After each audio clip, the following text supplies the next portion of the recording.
കായംകുളം താലൂക്ക് ആശുപത്രിയിൽ സ്ത്രീകളുടെ വാർഡിൽ ശുചിമുറിയില്ലാത്തത് രോഗികളെ വലയ്ക്കുന്നു. ആശുപത്രി മാനേജ്മെന്റിന്റെ അനാസ്ഥയ്ക്കെതിരെ കടുത്ത പ്രതിഷേധമാണ് ഉയരുന്നത്.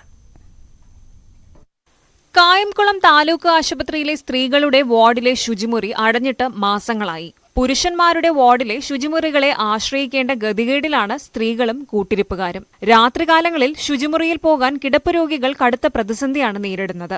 ഡെങ്കിപ്പനി അടക്കം ഗുരുതര രോഗബാധിതരായവരാണ് ഏറെ വലയുന്നത്. നഗരസഭ ലക്ഷങ്ങൾ മുടക്കി നവീകരിച്ച ശുചിമുറിയാണ് അശാസ്ത്രീയ നിർമ്മാണം കാരണം അടഞ്ഞുകിടക്കുന്നത്. വിസർജ്യം അടിഞ്ഞുകൂടി ഒഴുക്ക് തടസ്സപ്പെട്ടതാണ് അടച്ചിടാൻ കാരണമായത്. പൈപ്പിൽ നിന്നും പൊട്ടിയൊലിക്കുന്നവ ലാബ് പ്രവർത്തിക്കുന്ന ഭാഗത്തേക്കും ആളുകളുടെ ദേഹത്തേക്ക് വീഴുന്നതായും പരാതിയുമുണ്ട്. റോഡിലേക്ക് കവിഞ്ഞൊഴുകി ഗുരുതര ആരോഗ്യ പ്രശ്നങ്ങളും സൃഷ്ടിക്കുന്നുണ്ട്. ശുചീകരിച്ചു നൽകണമെന്ന് രോഗികളും കൂട്ടിരിപ്പുകാരും ആവശ്യപ്പെട്ടപ്പോൾ ശുചിമുറി അടച്ചുപൂട്ടുക മാത്രമാണ് ആശുപത്രി അധികൃതർ ചെയ്തത്.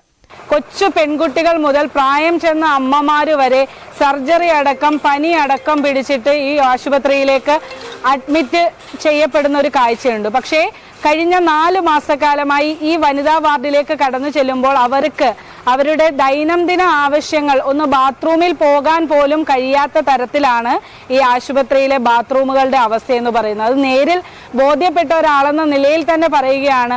5 ബാത്റൂംസ്, ടോയ്ലറ്റ് ഉൾപ്പെടെ ബാത്റൂം ഉൾപ്പെടെ 5 സംവിധാനങ്ങൾ ഉണ്ടായിട്ടും ആ വാർഡുകളിൽ കിടക്കുന്ന വനിതകൾക്ക് ഒന്ന് ബാത്റൂമിൽ ഒന്ന് മൂത്രമൊഴിക്കാൻ പോകണമെങ്കിൽ അത് പുരുഷ വാർഡിലെ ബാത്റൂമുകളിലേക്ക് കടന്നു ചെല്ലേണ്ടുന്ന അവസ്ഥയാണ്. ടോയ്ലറ്റിലെ ബ്ലോക്ക് പരിഹരിക്കണമെന്ന് ആവശ്യപ്പെട്ട് നിരവധി തവണ കായംകുളം നഗരസഭാ ചെയർപേഴ്സണും ആരോഗ്യ പൊതുമരാമത്ത് സ്റ്റാൻഡിംഗ് കമ്മിറ്റിക്കും കത്ത് നൽകിയിട്ടും നടപടി ഉണ്ടായിട്ടില്ലെന്നാണ് ആശുപത്രി മാനേജ്മെന്റിന്റെ വിശദീകരണം.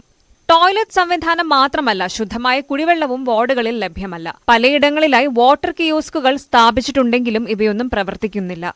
ഇതുമൂലം സാധാരണക്കാരായ രോഗികൾ പുറത്തുനിന്നും പണം മുടക്കി വെള്ളം വാങ്ങേണ്ട ഗതികേടിലാണ്. ന്യൂസ് 18 കായംകുളം.